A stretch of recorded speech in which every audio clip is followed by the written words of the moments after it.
I got to think Miami's in the range of a 30 to 35 point favorite. I will give that a look. Yeah, it was it opened at 35. I saw. Um, yeah, this is a team that I didn't look up their schedule. I probably should have, but I'm going to right now. Um, yeah, they have a big offensive line that has a couple of grad transfers on it. Um, yeah, they only have one internal bye week this year because they had the week one bye. So they play all the way up until their bye week is November 2nd. Well, their other bye week is November the 2nd. So they play 2, 3, 4, 5, 6, 7, 8 in a row.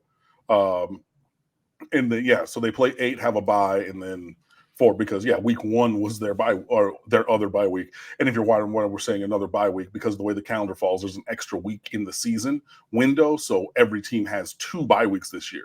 So when you're looking at schedules, like, oh, their bye is early. Well, there's a second one coming. So, yeah, Ball State already had their first bye in week one, which is kind of crazy. But yeah, they're a veteran team. They have a big offensive line, which is probably the thing that they do best. Um, a veteran team, as I was looking over their roster, they do have a lot of guys who seem to be in the upperclassmen range. But yeah, this is a game where if we do what we need to do, how we need to do it, it should be another 5-6 touchdown win. This should be a nice, easy blowout. Double up before the half and after the half, hopefully. Miami's 2-0 on coin tosses so far this year. Love that. Keep that streak going so we get the ball out of the half again. But yeah, this is a team that, maybe a possession or two, it can be a little close.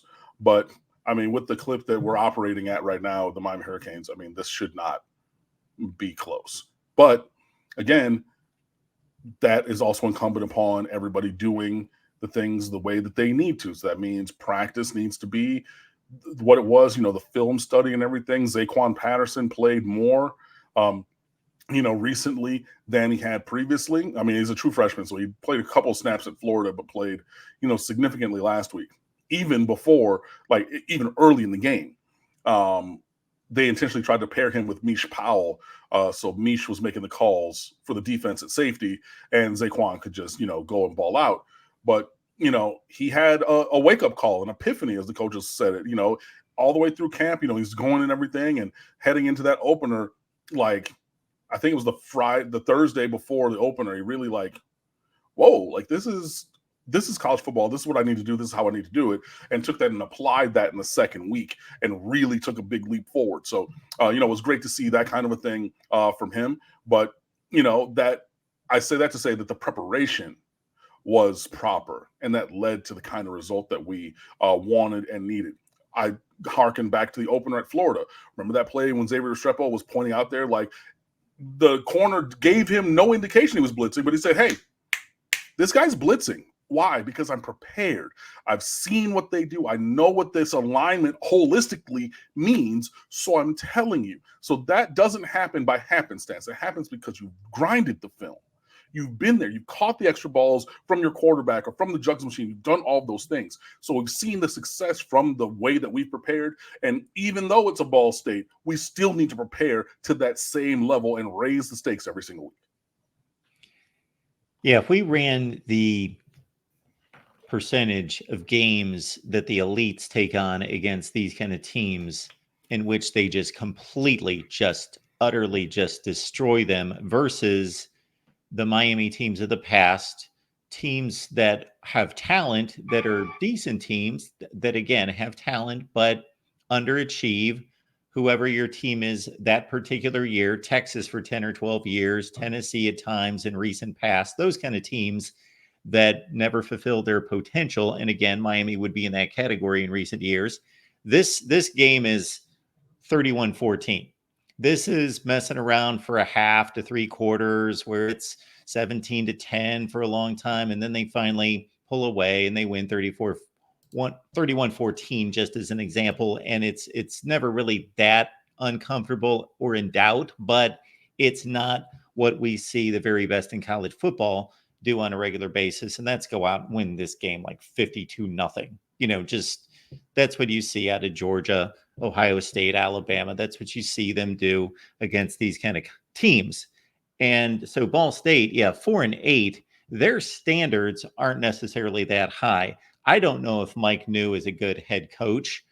He may have little support there, but they've kept him around for 9 seasons now, and he's 18 games under 500. Now, who keeps their job in any level of college football at 18 games under 500 for 9 seasons? Unless they pretty much know this guy's a decent coach, but we really are giving him nothing, or our standards just aren't that high. But Ball State last season against Kentucky, they lose by 30. They lose by 42 to Georgia. The season before, they lose by 49 to Tennessee. Recent games, they lose to Penn State by 31. Those are the kind of scores that they're posting against the Power 4 schools that they're facing. Yeah, and I mean, again, I expect that fully to be what the disparity is this coming Friday or Saturday, excuse me. The only thing you're talking about, teams struggling with lower tier teams. Remember in 2019 when Miami only beat Central Michigan 17-12? Because I do, so like that. You're like, man, Cam, that was 5 full seasons ago. You're right, but that was the Miami Hurricanes at Hard Rock Stadium. So respect all opponents and fear none, but we have to. The standard is the standard, and it's internal, not external. Like the scoreboard is the measure of the result and success, and then you can look at some of the interior processes and performance throughout the thing, but the standard has to be an intrinsic motivator, right? So it's like, hey, I want to be my best self. And if my best self through the course of the season, and my name is Tyler Barron, I'm going to be a first team All-American. So my name is going to hang in the rafters in the new Sulphur practice facility next to Cameron Kinchins after 2 years ago being a first team All-American, up there with Ed Reed, DJ Williams, yada, yada, yada, yada, yada, yada, yada, right? That's the standard, right? So we have to uphold that for ourselves at all times. It cannot be, well, comparative to Ball State, or that can't.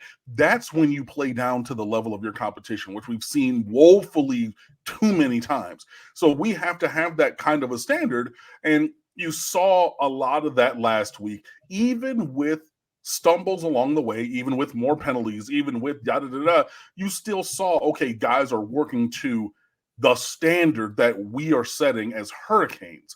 And that's what we need to do. And if we uphold that standard, then yeah, I fully expect a 35-40 or larger margin of victory. And again, this game is ripe for that because this is a team who routinely loses to bigger teams, a la Miami, by that kind of a thing. So, or by that kind of a margin. But when you have Cam Ward, when you have the offensive line that we have, when you have the skill players that we have, when you have the loaded defensive line that we have, and into the second and third levels, right? And I know it's only been 2 games, right? Secondary not looking half bad, guys. That was the major, major, major question mark.